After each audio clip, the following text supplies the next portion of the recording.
Oi, gente, como é que estão aí? Sétimo ano. Então, a gente está chegando aí na terceira aula do quarto bimestre e o assunto de hoje é o verbo to be no passado.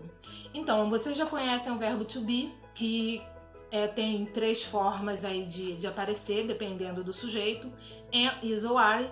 E na sua forma no passado, ele tem dois jeitos de aparecer, o was e o were. A gente só usa o was quando é a terceira pessoa do singular. Vamos lá, terceira pessoa do singular. He, she, it, ou o nome de uma pessoa, ou o nome de um objeto, ou o nome de um animal, tá? Terceira pessoa do singular.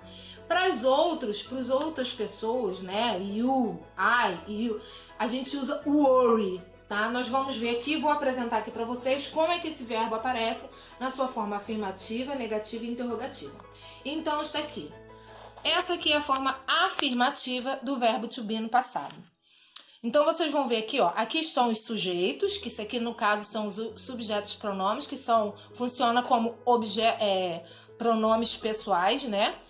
Então, vocês podem ver aqui, ó, para a primeira pessoa, was, e he, she, it, terceira pessoa do singular, tá vendo? Primeira pessoa do singular, terceira pessoa do singular. Ele vai aparecer was. Esse was é eu estava, né? Ou ele estava, ou então eu era, ou ele ou ela era, tá? Dependendo do contexto. Ele pode ser traduzido como era ou como estava. E aqui, no caso, segunda pessoa do singular, primeira e segunda, terceira pessoa do plural também, ele aparece, ó, were. Então vem sujeito, o verbo to be, e aí a gente tem um complemento aqui. Na forma negativa, eu vou usar o sujeito, o verbo, ó, verbo to be no passado, que é past tense, né? É o simple past aqui.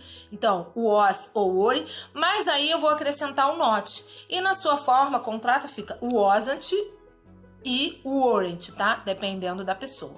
Forma negativa, como é que vai aparecer?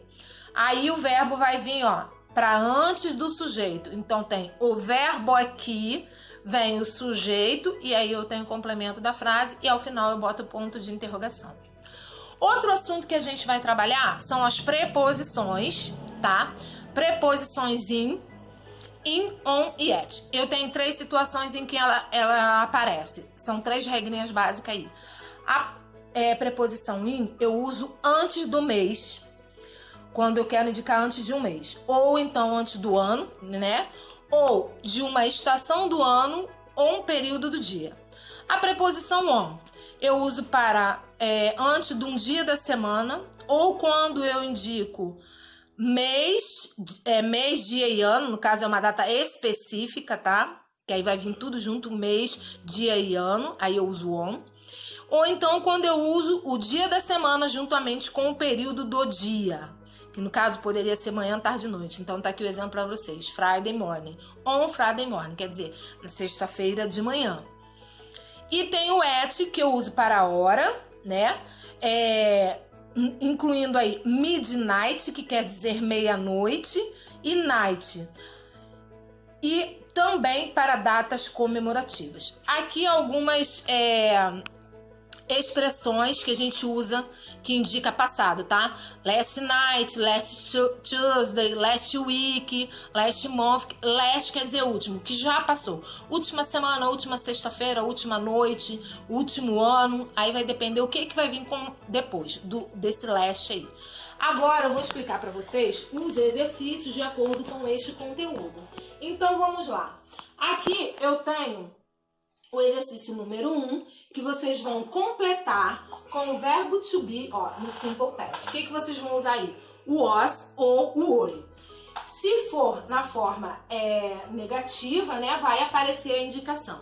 Então, ó, tá vendo aqui, ó, sempre aparece depois do sujeito. Lembrando que às vezes, ó, sujeito pode ser um sujeito composto. E sujeito não necessariamente significa o nome de uma pessoa ou um pronome que indique uma pessoa. Pode ser algo também que indique aí um objeto, tá? E aí tem as frases aí, vocês vão completar com was ou were. No número 2, vocês vão ordenar as palavras para poder formar as frases. Lembrando a vocês que se eu tenho uma preposição, vou até mostrar aqui para vocês aqui na letra A. Aqui eu tenho uma preposição. Então eu começo com esta preposição. E aí depois vai entrar um sujeito. O sujeito, como eu falei para vocês, pode ser um objeto, pode ser uma pessoa, né? Pode ser um animal. E aí, nesse caso aqui eu tenho, ó, car, que é um objeto. Então, the car. Aí eu vou botar, ó. Aí vem, ó, sujeito, a preposição é sujeito. Aí vem o quê? O verbo to be, was, tá? The car was very clean. Very, que no caso aí ele é um adjetivo. Então o adjetivo ele vem antes do verbo quando eu vou formar a frase. E aí ali as outras frases vocês vão ter que prestar atenção aí quem é, né, o sujeito para começar a frase escrevendo com o sujeito. Lembrando que se é uma frase interrogativa, né, o verbo to be no passado que vai aparecer, ele vem antes do sujeito, ok? E se for uma frase negativa, vai vir o sujeito, o verbo to be no passado que aparece aí e o not, tá?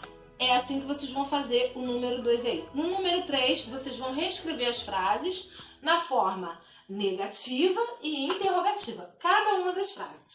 Então aqui eu tenho, ó, the money, olha aqui, ó, até o exemplo que eu falei lá no número 2. Isso aqui é o sujeito, the money, ó.